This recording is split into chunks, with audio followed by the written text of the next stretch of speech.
சிகாகோல அந்த சர்வமத சபையில சகோதர சகோதரிகளேன்னு சொன்ன ஒரே ஆள் விவேகானந்தர் இல்ல. கிட்டத்தட்ட 11 பேர் என்னமோ சொல்லியிருக்காங்க சகோதர சகோதரிகளேன்னு. அவைகள் வார்த்தைகளாக இருந்தன, ஒரே ஒரு நபரிடமிருந்துதான் அது உணர்வாக வெளியே வந்தது. அது அப்படியே ரிசீவ் பண்றாங்க. எதிர எல்லாருக்கும் உள்ள ஆடுது, என்னடா ஏதோ சொல்றானே அப்படின்னு. ஒரு sisters and brothers of America அப்படின்னு அது எப்படி போய் நிற்கும்? அது அப்ப எவ்வளவு உணர்வுபூர்வமான விஷயத்தை கொண்டு போய் சேர்க்கிற. அவருக்கு தெரியுது அந்த நேர நெருக்கடி. அவருடைய ஆயுட்காலம் மட்டுமல்ல, அந்த இடத்துல அவருக்கு எவ்வளவு நேரம் இருக்குங்கிறது தெரியும். ஆரம்பிக்கும் போது எப்படி கொண்டு போறார்? நான் நன்றி சொல்கிறேன்னு சொல்றார். நன்றி சொல்லும் போது ஒரு புள்ளி வைக்கிறார். யார் நன்றி சொல்றா தெரியுமா உனக்கு? நான் ஒரு சன்னியாசி, ஏதோ காவி ட்ரெஸ் போட்டு வந்திருக்கேன், நான் விவேகானந்தர், ரொம்ப தேங்க்ஸ்ங்க அப்படி சொல்ல. உலகின் மிக பழமையான மிக நீண்ட துறவிகளை கொண்ட தேசத்தின் சார்பாக நன்றி சொல்கிறேன். ஒரு தேங்க்ஸ் கிவிங்ல, ஒரு நன்றி பாராட்டுதல்ல நான் யாரு அப்படின்னு இந்த தன்னுடைய பெரியவர்களை சாமி கும்பிடும், பெரியவர்கள்ட்ட கும்பிடும் போது அபிவாதையே அப்படின்னு சொல்லி கும்பிடணும்னு சொல்லுவாங்க. நான் யாரு, என்னுடைய கோத்திரம் என்ன, என்னுடைய குலம் என்ன, என்னுடைய தகப்பனார் என்ன, என்னுடைய குருநாதர் யாரு, என்னுடைய என்னென்ன சோ சர்மானம் அப்படின்னு சொல்லிட்டு அவங்களுக்கு குருட்ட சொல்லிட்டு கால் விடுவாங்க. முதல் 4 வரியில விவேகானந்தர் அபிவாதையே சொல்றாரு. நான் யார் தெரியுமா அப்படின்றார். நான் யார் தெரியுமா அப்படின்ற. வெறும் விவேகானந்தர்டா, ஒரு சன்னியாசியலடா, உலகின் மிக நீண்ட மிகப்பெரிய பாரம்பரியம் மிக்க துறவிகளின் தேசம். நாகரிகம், பணக்கார நாடு, பெரிய நாடு சொல்லிருக்கலாம்ல. மதத்தினுடைய அடிப்படை தத்துவம் என்ன அப்படிங்கிற அந்த கடைசியில் அங்க ஒரு வரியில் இருக்கு பாருங்க. சமயத்தை உணர்வதே அறிவின் ஆதாரமாக விளங்க வேண்டும். அது மதப்பெரியவர்களுடைய கூட்டம். மதப்பெரியவர்கள் தத்துவ அறிவியலாளர்களாக இருந்திருப்பார்கள், தத்துவ ஞானிகளாக கூட இருந்திருக்கலாம். தத்துவ துறவியாக வந்திருக்கிறேன் நான் அப்படின்னு சொல்லி சொல்றார். பீக் ஆஃப் மென்டல் மெச்சூரிசம், அது உச்சம். அது முதல் வரியில சொல்றார். அப்பேற்பட்ட பாரம்பரியம் மிக்க மிக நீண்ட துறவிகளோட தேசத்தில் வந்திருக்கிறேன். ஒரு 4 நன்றி சொல்றார். ஒன்னொன்னும்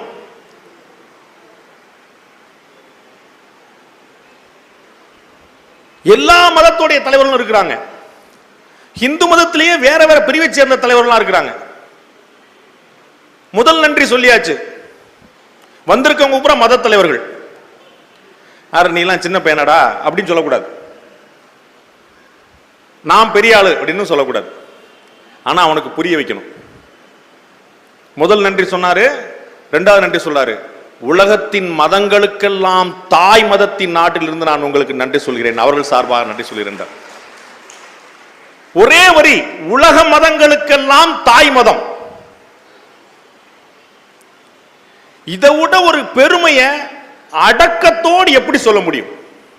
மூத்த மதம்னு சொல்லியிருக்கலாம், முதல் மதம்னு சொல்லியிருக்கலாம், இன்றும் உயிரோடு இருக்கும் மதம்னு சொல்லியிருக்கலாம். தாய் மதம்னு சொன்ன எல்லா மதங்களையும் ஏற்றுக்கொள்கிற மதம், எல்லா மதங்களையும் பிள்ளைகளாக கருதுகிற மதம். அடுத்த வரியில் அது சொல்றார். வெறும் மதம் இல்ல, வெறும் இசம் இல்ல, வெறும் கொள்கை அல்ல, அந்த மதத்திலேயே அடிப்படை ரத்தத்தில் ஊறியது தாய்மை. உலக மதங்களின் தாய் மதம். அந்த மதத்தின் சார்பாக நன்றி கூறுகிறேன். அடுத்தவர் இன்னும் அழகா சொல்றார். நான் வியந்துகிட்டே போறேன். I thank in the name of millions and millions of Hindu people of all classes and all sects. கோடிக்கணக்கான இந்து மக்களின் சார்பாக. எப்பேற்பட்ட இந்து மக்கள்? பல்வேறு பிரிவுகளாக, பல்வேறு கிளைகளாக இருக்கக்கூடிய லட்சக்கணக்கான கோடிக்கணக்கான இந்து மக்களின் சார்பாக நன்றி சொல்கிறேன். முதல்ல துறவி எப்படி அந்த புரோட்டோகால் எடுத்து வர்றார் பாருங்க. அதன் பிறகு உலக மதங்களுக்கெல்லாம் தாய் மதம். அப்புறம் ரிவீல் பண்றார். என்ன மதம் கன்ஃபியூஸ் ஆயிடக்கூடாதுல்ல, இந்து மதம், நோ கன்ஃபியூஷன், இந்து மதம். நாளைக்கு வந்து எந்த மதம் கன்ஃபியூஸ் பண்ணிடக்கூடாது இல்லையா? தாய் மதம்னா அது ஒரு மதம், அடுத்த வரைக்கும் வரார், அது இந்து மதம். அந்த இந்து மதம் எப்படிப்பட்டது? இன்னைக்கு சில பேர் சொல்லுவாங்க இந்து மதம்னு ஒண்ணு கிடையாது, இந்தியான்னு ஒண்ணு கிடையாது. உலகத்தோட மூத்த துறவிகள் இவங்க தான் சர்டிஃபை பண்ணணும். ஏன்னா அவங்கள்ட்ட பெர்த் சர்டிஃபிகேட் வாங்கல. நம்ம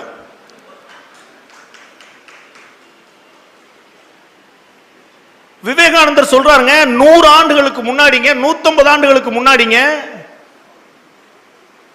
பல்வேறு பிரிவுகளாகவும் பல்வேறு கிளைகளாகவும் விரிந்து கிடக்கிற கோடிக்கணக்கான மக்கள் கொண்ட இந்து மதத்தின் சார்பாக என்றார். அத்தனை பிரிவுகள் இங்கு உண்டு, அத்தனை கிளைகள் உண்டு என்று அங்கீகரிக்கிறார்.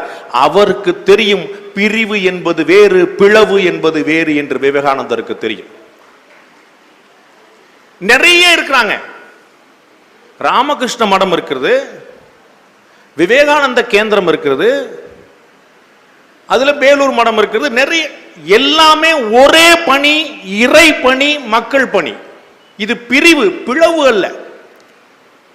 வேற ஒரு இடத்துல சொல்றார், இந்துக்களுக்குள்ள இவ்வளவு பிளவு இருக்குதே, சமயங்களே 6-7 சொல்றாங்களே. ஒருத்தர் சாமியை கும்பிடுறார், ஒருத்தர் சூரியனை கும்பிடுறார், ஒருத்தர் இந்தனை கும்பிடுறார், ஒருத்தர் திருமாலை கும்பிடுறார், ஒருத்தர் பிள்ளையாரை கும்பிடுறார், ஒருத்தர் முருகனை கும்பிடுறார். என்னப்பா ஆளுக்கு ஒரு மதமாப்பா அப்படின்ற? ஆமான்றார். என்னுடைய மதம் ஒவ்வொரு தனிநபரும் ஒரு தனி மதம் என்று உணரும் வரை பிரிய முறை எனக்கு பிரச்சனையே இல்லை. ஒவ்வொரு தனிநபரும் ஒரு தனி மதம், ஒரு பிரச்சனை கிடையாது. ஏன்னா மதத்துக்கான அவருடைய கோட்பாடு வேறு, வெறும் சாமி கும்பிடுவது அல்ல. முதல் வரியில் எவ்வளவு அழகா போட்டிருக்கோம், என் குழந்தை சேற்றையும் புழுதியையும் பூசிக்கொண்டிருந்தால் அதை கழுவி மடி மீது அமர்த்தி கொள்வது என் கடமை அல்லவான்னு அம்மா சொல்லி கொடுத்திருக்கிறார்.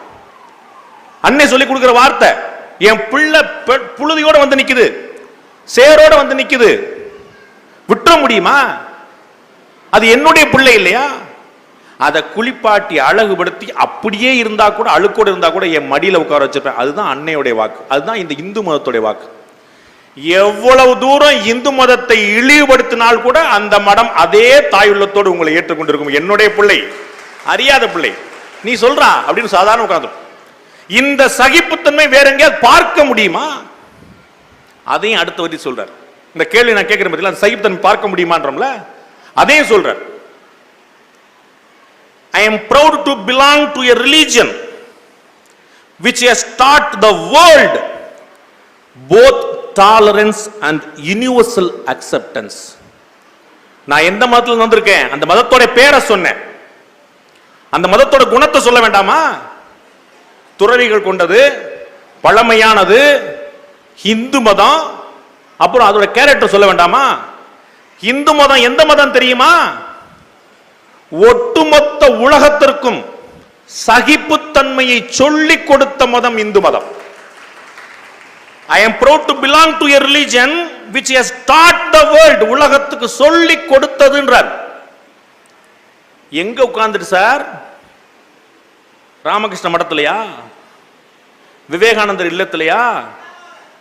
சிக்காகோல அமெரிக்கால பெரும்பான்மையான கிறிஸ்தவர்களும் மற்ற அத்தனை சமயத்தவர்களும் இருக்கக்கூடிய சபையில, சர்வ மத சபையில உனக்கு சகிப்புத்தன்மையை சொல்லிக் கொடுத்த மதம் என்னுடைய மதம் சொன்னார். சாத்தியமா இது? கற்பனை பண்ண முடியுமா?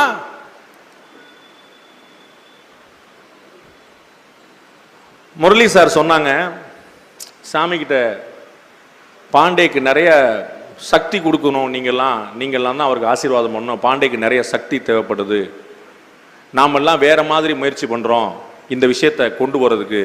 பாண்டே சண்டை போட்டு அந்த முயற்சியை பண்ணிட்டு இருக்கிறாரு, நம்ம சார்பா அவர் சண்டை போட்டு இருக்காரு, அவருக்கு நிறைய சக்தி வேணும் அப்படின்னார். முரளி சார் சொல்றதுக்கு ரொம்ப முன்னாடியே எனக்கு அதுக்கான பாடத்தை சாமி சொல்லிட்டாங்க. உள்ள நான் மடத்தில் ஒவ்வொரு இடமா சுற்றி காட்டுறாங்க. அப்போ சிலை உருவத்தில் பல விஷயங்கள் செய்யப்பட்டிருக்கு. மற்றெல்லாம் இவங்களுக்கு தெரியும்ல சொல்லிட்டே வர்றாங்க. ஒரு இடத்துல சாமி என்னை கூட்டு நிப்பாட்டினாங்க. இது பார்த்தீங்களா? என்ன, ஒரு விவேகானந்தர் 3 குரங்குகள். விவேகானந்தர் கையில் குச்சியோடு நிற்கிறார், குரங்குகள் தெரித்து ஓடுகின்றன. இது என்ன சம்பவம்? அது ஒரு குரங்கு வெறிபிடித்த நிலையில் விவேகானந்தரை துரத்துகிறது. அவருக்கு ஒரு அச்சம். விலங்கு நம்மலாம் சொன்னா புரியாது, அதுக்கு ஞானமும் தத்துவம்லாம் கிடையாது. நான் யார் தெரியுமா, விவேகானந்தர் வீரத்துறவின்னு சொன்னா அது தெரியாது. அது துரத்துது, ஓடுறார். 2 குரங்கு ஓடுறார், 3 குரங்கு ஓடுறார், ஓடிட்டே இருக்கிறார். எதிர ஒருத்தர் வந்து, ஹேய் எங்க ஓடுற, டக்குன்னு ஒரு சாமியார் திடீர்னு அந்த இடத்துல பிரத்யட்சம் வர்றார். நிறுத்து, நில்லு அப்படின்றார். அப்படியே பார்த்து நிற்கிறார். என்னாச்சு? தீமையை எதிர்கொள் அப்படின்றார். விவேகானந்தர் அப்படியே திரும்பி நிற்கிறார். 10-15 குரங்கள் ஓடி துரத்தி வருது. ஒரு விவேகானந்தர் கையெடுக்கல, கல்லெடுக்கல, கம்பெடுக்கல, திரும்பி பார்க்கிறார். அத்தனை குரங்களும் பிரேக் போட்டு நிக்குது. அப்படி ஒரே ஒரு பார்வை, அத்தனை குரங்கும் அப்படி அப்ஸ்கேண்ட் ரிவர்ஸ்ல ஓடு. துரத்தி கொண்டே இருந்தால் ஓடிக்கொண்டே இருக்க வேண்டியதுதான். ஓடுவதை நிறுத்தி திரும்பி பார்த்தால் துரத்தியவர்கள் காணாமல் போவார்கள். நமக்கு வேற பெரிய தத்துவம் இல்லை, இங்கதான் இருக்குது. நம்ம ஒண்ணுமே செய்யல, துரத்துறவங்கள்ட்ட திரும்பி பார்த்து, என்ன பாஸ் வாங்க, என்ன தத்துவம் சொல்ல போறீங்க, வாங்க பேசுவோம். நீங்க என்ன சொல்றீங்க, எங்க மதம் என்ன சொல்லுது, பேசுவோம் வாங்க, அவ்வளவுதான். நம்ம சண்டை எல்லாம் போடல, யாரையும் நம்ம வம்புக்குள்ள அழுக்கிறோம். அவர்கள் வம்போடு வரும்போது கூட நம்ம அன்போடு நிக்கிறோம். வாங்க சொல்லுங்க, உங்க கதையை சொல்லுங்க. அதுக்கு மேல கதை சொல்ல முடியாதுல்ல. நான் 100 கேள்வி கேட்பேன்ல, எந்த கதை சொன்னா 10 கேள்வி கேட்டுருவேன்ல. நான் சொல்லல இவ்வளவும். எனக்கு யார் தத்துவம்? எனக்கு வேதம் சொல்லி இருக்கிறது, என்னுடைய மதம் சொல்லி இருக்கிறது, என்னுடைய விவேகானந்தர் சொல்லி கொடுத்திருக்கிறார். எனக்கு சொல்லுவேன்ல, உலகத்துக்கெல்லாம் சகிப்புத்தன்மையை சொல்லி கொடுத்த மதம் என்று அந்த இடத்தில் சொல்கிறார். இன்று நமக்கு சகிப்புத்தன்மையை சிலர் சொல்லிக் கொடுத்து கொண்டிருக்கிறார்கள். உங்களுக்கு சகிப்புத்தன்மையே இல்லை. ஒரே ஒரு முறை திரும்பி பார்த்தால் இந்த கதி. சகிப்புத்தன்மை மட்டுமல்ல, சகிப்புத்தன்மையில கூட அவர் சரி தப்புங்கிற சென்ஸ் வந்துருது. நீ சரியில்லை, நான் உன்னை சகிச்சுக்கிறேன் அப்படின்னா, டாலரன்ஸ் அப்படின்னாலே, சகித்துக் கொள்வது அப்படின்னாலே ஒரு சமரசமும் சேர்ந்து வந்துடுது. அதுக்கு அடுத்த வார்த்தை போடுறாரு, உலகத்துக்கு சகிப்புத்தன்மையை சொல்லி கொடுத்த மதம் அண்ட் யூனிவர்சல் அக்செப்டன்ஸ் அப்படின்றார். உலகத்துக்கு, ஒட்டுமொத்த உலகத்தையும் ஏற்றுக்கொள்ளும் தன்மையை சொல்லி கொடுத்த மதம். வெறும் சகிப்புத்தன்மை மட்டுமல்ல, அதை ஏத்துக்கிறேன். எனக்குள்ள 1000 பாகுபாடு, என்னுடைய 5 விரல்கள் ஒன்று போல் இருப்பதில்லை, என்னுடைய அண்ணன் தம்பி ஒன்று போல் இருப்பதில்லை, எனக்குள் 1000 முரண். ஒரே தகப்பனுக்கும் தாய்க்கும் பிறந்த 5 பிள்ளைகள் 5 திசைகளாக இருப்பார்கள். அதை நான் புரிந்து கொள்கிறேன். வேறு வேறு மதம், வேறு வேறு வழிபாட்டு முறை, வேறு வேறு நாடு, முழுமையாக புரிந்து கொள்கிறேன். சகிப்புத்தன்மை மட்டுமல்ல, உங்களை நீங்களாகவே ஏற்றுக்கொள்ளும் தன்மை. அங்க ஒரு இடத்துல பிரச்சனையே வருது. ரிலிஜியஸ் கான்ஃபிளிக்ட் எங்க வருது? என் மதம் பெருசா உன் மதம் பெருசான்னு வரும்போது சகிப்புத்தன்மை தேவைப்படுகிறது. எனக்கு என் மதம் பெருசு, உனக்கு ஓ மதம் பெருசுன்னா முடிஞ்சு வச்சுக்காரு. இந்த யூனிவர்சல் அக்செப்டன்ஸை, இந்த ஏற்றுக்கொள்ளும் தன்மை, ஒட்டுமொத்த உலகத்தையும் உலகமாகவே ஏற்றுக்கொள்ளும் தன்மையை உலகத்துக்கு சொல்லிக் கொடுத்த மதம் அப்படின்னு விவேகானந்தர் சொல்றார். எப்பேற்பட்ட வரி பாருங்க. We accept all religions as true. உலகத்தில் எந்த மதமும் சொல்லாத வார்த்தை நண்பர்களே, எந்த மதமும் சொல்லாத வார்த்தை, எந்த மத தலைவரும் சொல்லாத வார்த்தை. We accept all religions as true. கிறிஸ்தவம், இஸ்லாம், ஜைனம், பௌத்தம் அத்தனையும் சரி, அத்தனையும் உண்மை, அத்தனையும் ஏற்கிறேன் என்று எனக்கு சொல்லிக் கொடுத்த மதம் இந்து மதம். கற்பனை பண்ண முடியுமா இத? எல்லா மதமும் உண்மை என்று சொல்கிறார். வழக்கமா ஒரு துறவிகள் என்ன சொல்லுவாங்க, நான் தான் சரி நீ தப்பு அப்படிதான் சொல்லுவோம். எவ்வளவு நான் சரி நீயும் சரி, எனக்கு ஒன்றும் பிரச்சனை இல்லை, நீ சரி நான் தவறு இல்லை, நானும் சரி. அதை புரிஞ்சுக்கோ. நீ சரி என்பதை ஏற்றுக்கொள்ளும் பக்குவம் எனக்கு இருக்கிறது, நான் சரி என்று ஏற்றுக்கொள்ளும் பக்குவம் உனக்கு இருக்கிறதா என்பதுதான் கேள்வி. அந்த கேள்வி வைக்கிறார்.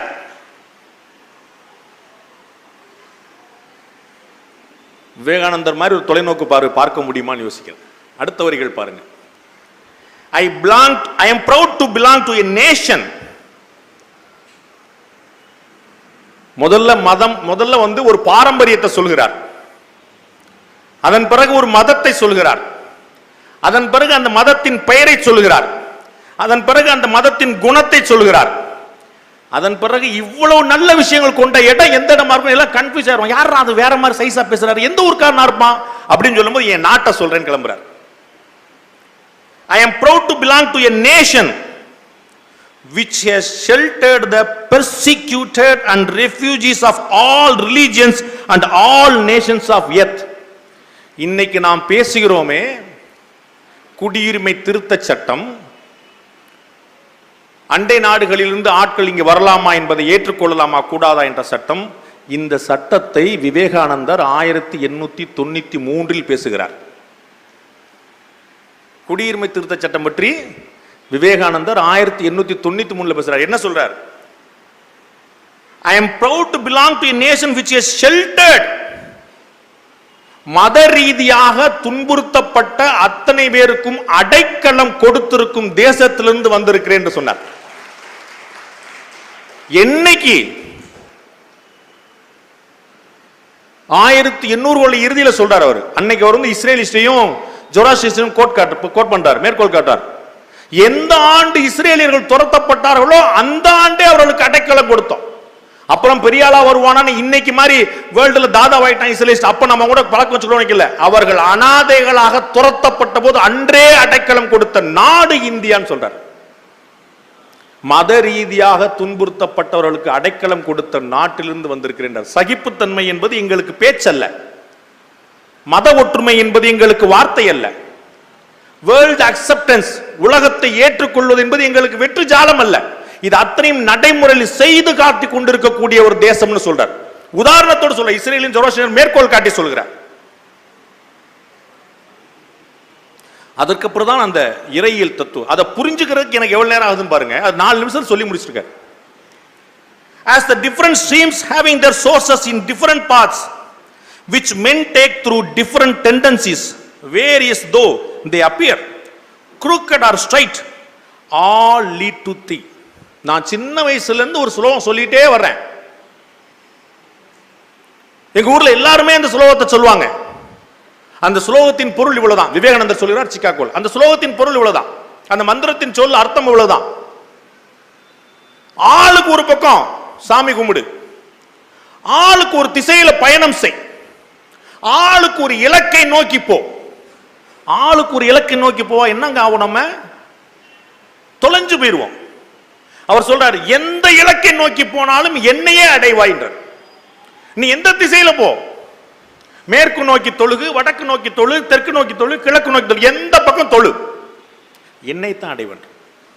இது எங்களுடைய சுலோகம்னு விவேகானந்தர் சொல்றார். இதுக்கு மேற்கோளா நாங்க சொல்ற சுலோகம் மட்டும் இல்ல, கீதையில கண்ணன் சொன்னது அப்படின்னு சொல்றார். whomsoever comes to me through whatsoever form I reach him. Sir, கற்பனை பண்ண முடியுமா?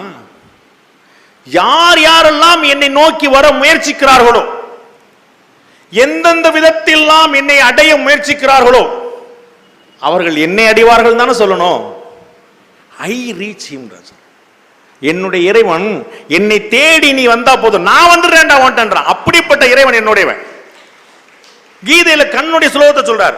whosoever comes to me through whatsoever form I reach him. he reaches me இல்ல, I reach him. all paths lead to me. அந்த திசை நீங்க எந்த பக்கம் போங்க, ஒரே குழப்பமான பாதையா இருக்கும். வலது இடது தெரியாது, கிழக்கு மேற்கு தெரியாது. எந்த பக்கம் போனாலும் கடைசியில நீ என்னிடமே வந்தாகணும், நான் வந்துருவேன் வந்துட்டேன்னா. அப்பேற்பட்ட மதம் கீதையை மேற்கோள் காட்டி சொல்றாரு. அப்புறம் அந்த கடைசியில் பார்த்துப்பீங்க, இந்த இதற்கு பிறகு இந்த இடத்துல அவர் 1800களில் சொல்றார் பாருங்க. இந்த காலையில இந்த நிகழ்ச்சி துவங்கும் போது ஒரு மணி அடிச்சது இல்லையா, அந்த மணி வந்து மத சகிப்புத்தன்மை அற்ற போக்குக்கு, ஃபெனட்டிசிசம், ஒரே போக்கா போறது, பிடிச்சதுக்கு மூணு கால் நிக்கிறது, இந்த மாதிரியான சிந்தனைக்கு, சகிப்புத்தன்மையற்ற சிந்தனைக்கு சாவு மணியா இருந்த பெல் இருக்கட்டும் சொல்லி சொல்றார். 4 நிமிஷம் பேசிட்டு உட்கார்ந்துட்டார். நண்பர்களே, ஒட்டுமொத்த சிகாகோ, ஒட்டுமொத்த அமெரிக்கா ஆடி போயிருச்சு. என்ன நடந்ததுன்னு யாருக்கும் புரியல. இப்ப நான் வந்து சொன்ன மாதிரி சாமிகள் சொன்னாங்கன்னா 4 நாளைக்கு டீகோட் பண்ணுவாங்க, ஒவ்வொரு வரியும். அவ்வளவு ஆழமா செறிவு மிக்க சபை. அந்த சபை வந்து படித்தவர்கள் வந்த சபை. அந்த இடத்துல ஆணி அடிச்ச மாதிரி, நெத்திலேயே ஆணி அடிச்ச மாதிரி சொல்லிட்டு பேசாம உட்கார்ந்துட்டேன். அந்த தீட்சண்யம், அந்த தீர்க்கம் இன்னைக்கு அதிகமாக தேவைப்படக்கூடிய விஷயமாக இருக்கிறது. அதைவிட அதிகமாக இன்னைக்கு நமக்கு தேவைப்படுகிறது. ஒரு விவேகானந்தர் இந்த நாட்டையும் இந்த மதத்தையும் இதனுடைய கீர்த்தியையும் உலகம் முழுக்க சொல்லுவேன் என்று இந்தியாவிலிருந்து கிளம்பினார். இன்னைக்கு இந்தியாவுக்குள்ளேயே இந்துக்களுக்கும் இந்தியர்களுக்கும் மனிதர்களுக்கும் நல்லொழுக்கத்தையும் நல்ல விஷயத்தையும் இந்த மதத்தின் பெருமையும் கீர்த்தியையும் சகிப்புத்தன்மையும் அமைதியையும் ஏற்றுக்கொள்ளும் தன்மையும் நமக்கு நாமே சொல்லிக் கொடுக்க வேண்டிய நிலைமை வந்து நிற்கிறது. போகிற இடமெல்லாம் இழிவுபடுத்தக்கூடிய முயற்சி, அவமதிக்கிற முயற்சி, கொஞ்சம் கூட ஆழமான ஆர்வம் இல்லாமல், பற்று இல்லாமல், படிப்பு இல்லாமல் வெறுமனே இந்த மதத்தை கேலி பேசக்கூடிய தன்மை. என்கிட்ட ஒரு நண்பர் கேட்டாரு, மதுரையில் நான் வேலை பார்த்துட்டு இருந்த போது, என்னுடைய கடவுள் இந்த ஆண்டு பிறந்தார், அவருடைய டேட் ஆஃப் பர்த் எனக்கு தெரியும், உன்னுடைய கடவுளுக்கு டேட் ஆஃப் பர்த் தெரியுமான்னு கேட்டார். என்கிட்ட தான் கேட்டார். இந்த கேள்வியை என்னுடைய நண்பர்கள் பல பேர்கிட்ட கேட்டிருந்தார். அவங்க எல்லாம் டென்ஷன் ஆகி இந்த மாதிரி குதர்க்கமான கேள்விக்கு குதர்க்கமாக பதில் சொல்ற ஒருத்தன் இருக்கான் பாண்டியன், அவனை கூட்ட சொல்லி என்னைய கூட்டு போனாங்க. அதே கேள்வி என்கிட்ட கேட்டான், என்னுடைய மதம், என்னுடைய தலைவர், என்னுடைய தெய்வம் என்று பிறந்தார் என்று எனக்கு தெரியும், உன்னுடைய சாமி என்று பிறந்தார் உனக்கு தெரியுமா அப்படின்னு. நான் எனக்கு தெரியாதுப்பா அப்படின்னு. எங்கள் சாமி எப்போ பிறந்தா எனக்கு தெரியாது. பார்த்தியா மாட்டிக்கிட்டேன் அப்படின்னா. ஆமாம் மாட்டிக்கிட்டேன். நான் பதிலுக்கு ஒரே ஒரு கேள்வி கேட்குறேன். சொல்லு கேளு. நீ எப்போ பிறந்த அப்படின்னு. 1975. சூப்பர். உங்கள் அப்பா எப்போ பிறந்தாரு? 1934. சூப்பர். உங்கள் தாத்தா எப்போ பிறந்தாருன்னு. அவர் எப்பயோ சுதந்திரத்துக்கு முன்னாடியே பிறந்தான்னு சொன்னாங்க. சரி, உங்கள் தாத்தாவோட தாத்தா எப்போ பிறந்தாரு அப்படின்னு. அது எனக்கு தெரியாது. தாத்தாவோட தாத்தாவோட தாத்தா எப்போ பிறந்தாருன்னு முழிச்சான். அந்த தாத்தாவோட தாத்தாவோட தாத்தா தான்டா எங்க தாத்தா அப்படி. அவர் தான்டா நம்மால் அப்படி. இவள் என்று பிறந்தாள் என்று உணர முடியாத இயல்பனலாம் எங்கள் தாய் அப்படின்னா பாரதி. 30 கோடி முகமுடையாள், உயிர் மொயம்புட ஒன்றுடையாள், செப்பு மொழி 18 எனில் சிந்தனை ஒன்றுடையாள். எல்லோரும் பிளவை பார்க்கிறார்கள், அந்த பிளவுக்குள் ஒற்றுமையை பார்க்கிறது இந்து மதம், அந்த பிளவுக்குள் ஒற்றுமையை பார்க்கிறது ராமகிருஷ்ண மடம், அந்த பிளவுக்குள் ஒற்றுமையை பார்க்கிறது விவேகானந்தர் கேந்திரம். முழுக்க முழுக்க முழுக்க சுனாமியின் போதும் வெள்ளத்தின் போதும் யார் யார் என்னென்னலாம் செஞ்சாங்கன்னு நிறைய படங்கள் வந்துடும், நிறைய ஆதாரங்கள் வெளியாயிருக்கும். இந்த ராமகிருஷ்ண மடம் செய்த சேவையை அந்த மக்கள் அறிவார்கள். எந்த போட்டோவும் வராது, எந்த பேப்பர்லையும் வராது. அந்த மக்கள் அறிவார்கள். இவர்களாக வந்து செய்த உதவி. சாமியார்லாம் வருவாங்களா, துறவிகள்லாம் பேசுவாங்களா, இவர்களெல்லாம் நம்மளை தொடுவார்களா என்று அஞ்சு கொண்டிருக்கக்கூடிய இடத்துல தானாக முன் வந்து நிற்கக்கூடிய அப்படிப்பட்ட ஒரு மிகப்பெரிய பரந்த தன்மையை மதங்களை தாண்டி, மொழிகளை தாண்டி, உணர்வுகளை தாண்டி எல்லோரும் இந்நாட்டு மன்னர் என்பதை நிரூபிப்பதற்காக, எல்லோருடைய மதமும் சரி என்று புரிந்து கொள்வதற்காக, எல்லோருடைய பாதையும் ஒன்று என்று புரிந்து கொள்வதற்காக இவ்வளவு சகிப்புத்தன்மையோடு எத்தனை ஆண்டு காலமாக அடிமைப்பட்டு கிடந்த தேசம் இது. 1000 ஆண்டுகளுக்கு மேல இன்னைக்கும் நம்முடைய அரசியல்ல கட்சியுடைய தலைவரை நம்முடைய தலைவர்னு சொல்றோம். நமக்கு எப்ப ஒரு தலைவனாரான்னு தெரியல. ஓட்டு கேட்கும் போது உங்கள் காலுக்கு செருப்பா இருப்பேன்னாரு. ஏழைகளின் பங்காளனார் வந்து இறங்கும் போது பெரிய ஸ்கார்பியோல வந்து இறங்குறார். ஏழை பங்காளன் எப்படி இவ்வளவு பெரிய ஸ்கார்பியோ வாங்கினான்னு எனக்கு தெரியல. அரசியல்வாதிகள் அவ்வளவு பேர் இருக்கிறாங்க. முதல்ல ஒண்ணு சொல்றாங்க, பின்னாடி ஒண்ணு சொல்றாங்க. ஒவ்வொரு சந்தர்ப்பத்திலும் பிளந்து கொண்டே இருக்கிறார்கள். அத்தனை பேர் நமக்கு தலைவர்களாக மாறிவிட்டார்கள். அவர்களை பார்ப்பதே அரிதான விஷயமாகிவிடும். தேர்தலுக்கு முன்னால் நம்முடைய தெருவில் நிற்பாங்க, தேர்தலுக்கு பிறகு நாம தெருவில் நிற்போம். எல்லா கட்சியுமே அப்படி இருக்கக்கூடிய சந்தர்ப்பத்தில் எந்தவித பாகுபாடும் பார்க்காமல் முழுக்க முழுக்க அர்ப்பணிப்பு உணர்வோட எல்லாரும் ஒண்ணு எல்லாரும் ஒண்ணு எல்லாரும் ஒண்ணு, நீ ஏத்துக்கோ ஏத்துக்காமோ சத்தம் காட்டாம என்னுடைய செயல்களை செய்து கொண்டே இருப்பேன், வரலாற்றில் அது சாதனையாக பதிவாகும். அவ்வளவு பெரிய விஷயத்த இந்த மடம் செஞ்சுக்கிட்டு இருக்கு. துறவிகளோட பணி கற்பனை பண்ணக்கூடியதா? வீடை விட்டு வாசலை விட்டு மொழி தெரியாத இடங்கள்ல வந்து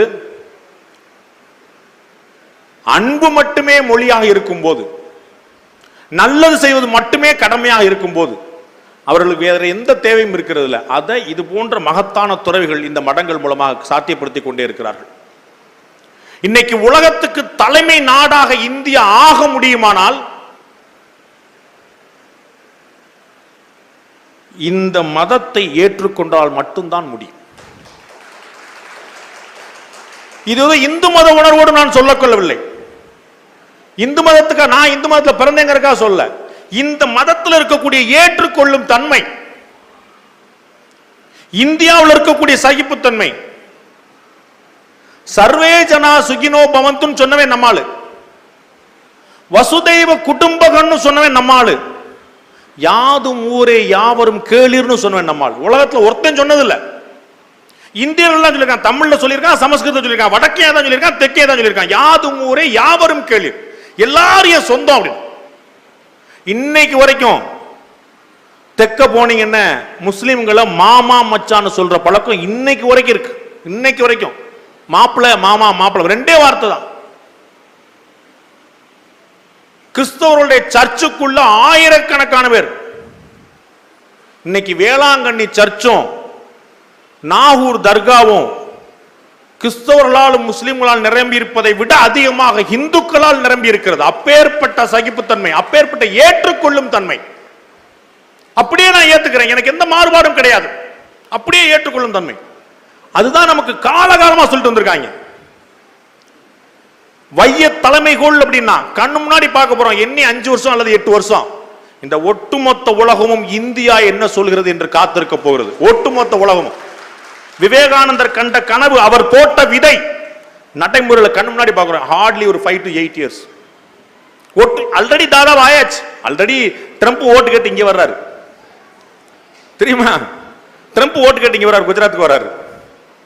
இங்க சொன்னா அங்க ஓட்டு விழுந்துரும் அவருக்கு தெரியுது, அப்படி நிக்கிறார்.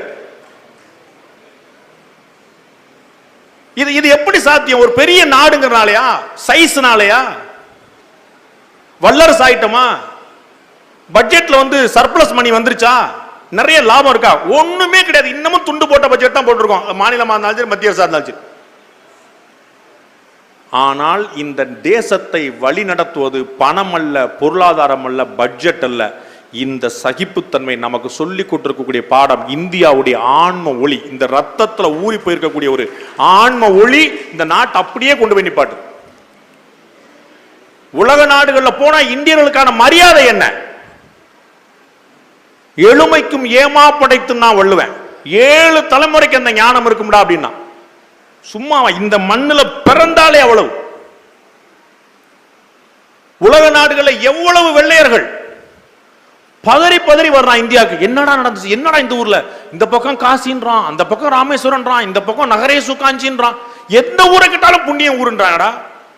ஊரை கேட்டால இந்த தேசமே புண்ணிய தேசம்.